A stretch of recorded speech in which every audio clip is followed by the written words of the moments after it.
Hello and welcome. In recent news, one of the highlights of defense sector in India is the way India is ramping up its ambitions to become a defense exporter. And one of the key elements that will play a big part in India's plans to increase its defense exports would be the Pinaka multi-barrel rocket launchers, completely indigenously designed and developed in India by DRDO, of course, and then now being manufactured by different companies in India. Its latest version of the Guided Pinaka rocket test, which was successfully conducted by the DRDO on Thursday, is going to make waves because the demand for Pinaka, various versions that are there, which are enhanced, the Mark 1, then the enhanced one, then the guided one, all of these are going to be in great demand. As it is, Armenia has ordered Pinaka rockets to be imported for its requirements against the fight that it has with Azerbaijan. And now, latest reports have said that France is trying to replace its vintage multi-barrel rocket launchers by the Pinaka imported from India. Of course, it's early days, but the very fact that a Western country is interested in an Indian product itself should make India feel encouraged about the quality and the requirement of certain weapon systems which can be exported to different countries. India is firing a salvo, quite literally. The Defense Research and Development Organization, or DRDO, has successfully completed flight tests of the Guided Pinaka Weapon System. What was actually tested? Range, accuracy, consistency, rate of fire for multiple target engagement in a salvo mode. The precision strike variant for the Pinaka system is a totally indigenous weapon system. So, what's so special about Pinaka? Pinaka, of course, is very lethal. It's got a range of 60 plus kilometers, can carry a 100 kg warhead. And because it's a multi-barrel rocket launcher, it has different applications in war.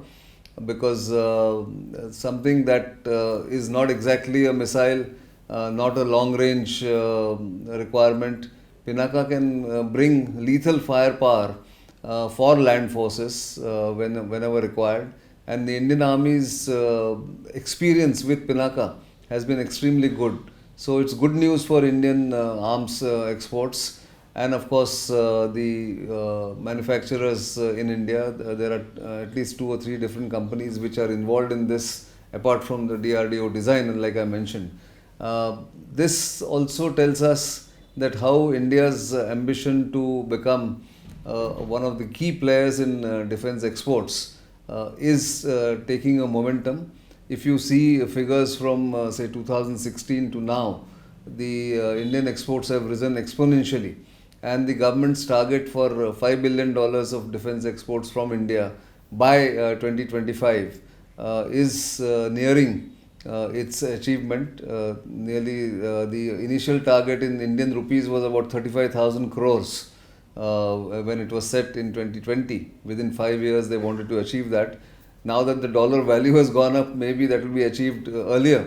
But the fact is that India is heavily concentrating on exporting not just equipment or platforms like Pinaka, but also sub-assemblies, radars, torpedoes, which are produced and manufactured both in the public sector as well as in the private sector. And many of the public sector units like HAL, the Hindustan Aeronautics Limited, Bharat Electronics Limited, BDL, that is Bharat Dynamics Limited, are playing a major part in this effort that India is now really focusing on.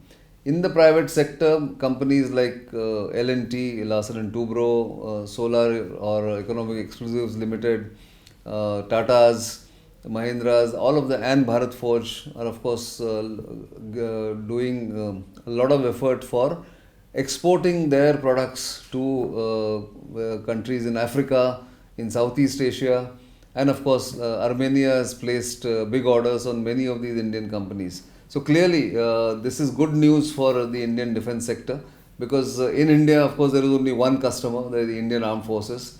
And if India can get its game right, and if its quality is assured, which again is a plus point for Indian exporters, if this equipment or platform is inducted in the Indian Armed Forces, then most countries take those equipment blindly or without much testing or without much worry, because the testing facilities or testing rigorous process that India follows or Indian Armed Forces follow are renowned the world over, and everybody is confident that if Indian Armed Forces have tested it and inducted the equipment, then it is safe to be used given its quality that is tested by the Indian Armed Forces. So that's something that India is confident about, and I think we should look forward to more such news coming from the Indian defense sector.